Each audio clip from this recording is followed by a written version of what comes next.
Kanker masih menjadi salah satu penyebab kematian terbesar di Indonesia. Tahun 2018, WHO menunjukkan kasus kanker yang paling banyak terjadi di Indonesia adalah kanker payudara, yakni 58.256 kasus atau 16,7% dengan rata-rata kematian 17 per 100.000 penduduk.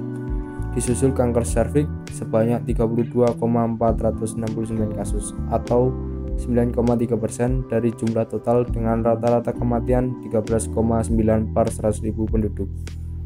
Tingginya kasus kematian akibat kanker membuat kita harus melakukan pencegahan. Salah satunya dengan mengonsumsi makanan dan minuman yang mengandung antioksidan tinggi. Menurut United States Department of Agriculture, stroberi dapat mencegah kanker payudara dan serviks karena mengandung quercetin, ellagic acid, atau camphorol. Zat tersebut mencegah terbentuknya senyawa karsinogen, menghambat proses karsinogenesis, dan menekan pertumbuhan tumor. Meskipun stroberi mengandung zat pencegah kanker, sayangnya produksi stroberi dari tahun ke tahun cenderung menurun. Hal ini dikarenakan stroberi tidak dapat ditanam di semua tempat. Menurut Badan Penelitian dan Pengembangan Pertanian, lokasi yang baik untuk stroberi adalah suhu udara 14-24 derajat Celcius dan kelembaban relatif tinggi 85-95% dan tidak mengalami suhu dan kelembapan yang ekstrim. Maka dari itu, kami di Wish Gardening Room, Yani Dusayani dan Halandinata Atmaja, perwakilan dari Institut Teknologi 10 November, memberikan gagasan berupa budidaya stroberi di dataran rendah berbasis kontrol dan monitoring untuk meningkatkan produksi stroberi lokal. Alat ini digunakan pada daerah dataran rendah dengan range suhu 22 derajat Celcius sampai 28 derajat Celcius. Inovasi ini juga mendukung Sustainable Development Goals atau SDGs, yaitu pada tujuan kedua dan ke-9. Sistem budidaya ini dilakukan secara aquaponik dan terdiri dari ruangan yang berisi kolam ikan,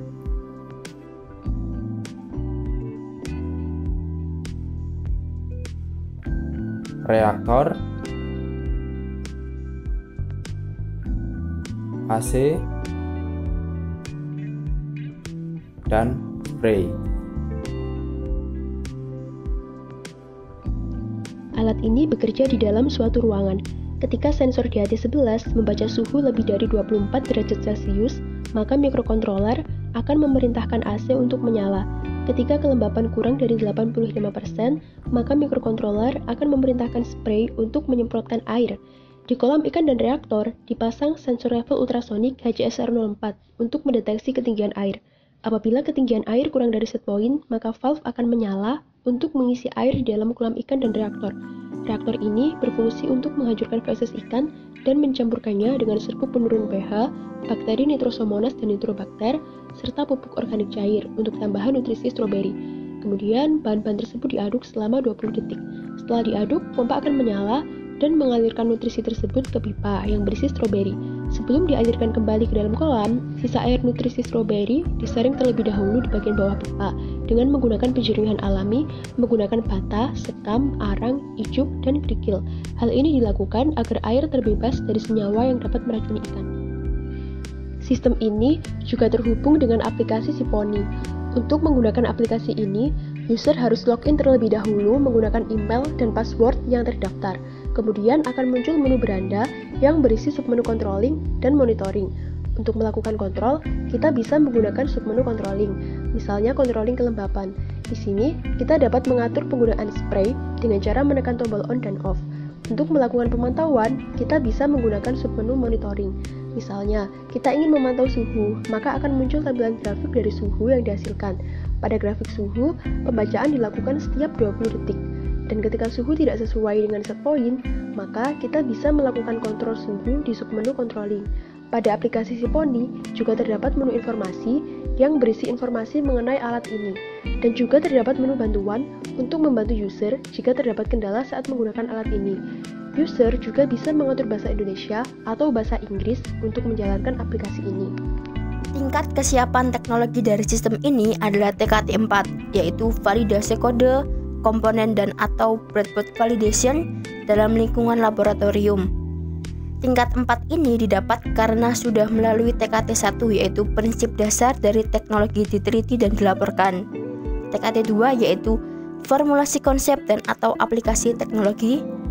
TKT 3 yaitu pembuktian konsep atau proof of concept, fungsi dan atau karakteristik penting secara analitis dan eksperimental. Ketika alat ini sudah jadi, maka akan dikomersialkan dan membentuk draft paten untuk kemudian mengajukan hak paten atas alat ini. Jika alat ini dibuat, tingkat komponen dalam negeri atau TKDN senilai 100% karena semua bahan-bahan yang diperlukan dalam pembuatan terdapat di dalam negeri. Dalam kebermanfaatan ekonomi, Siponi diprediksi dapat menghemat lahan tanam sebesar 93,94%. Dengan luas lahan sebesar 8 meter persegi, setiap bulannya diestimasikan dapat memproduksi stroberi sebesar 22,176 kg dengan penghasilan bersih per bulan sebesar Rp2.678.196. Dengan demikian, alat ini sangat berpotensi untuk terus dikembangkan menjadi alat budidaya stroberi yang lebih efisien dan efektif.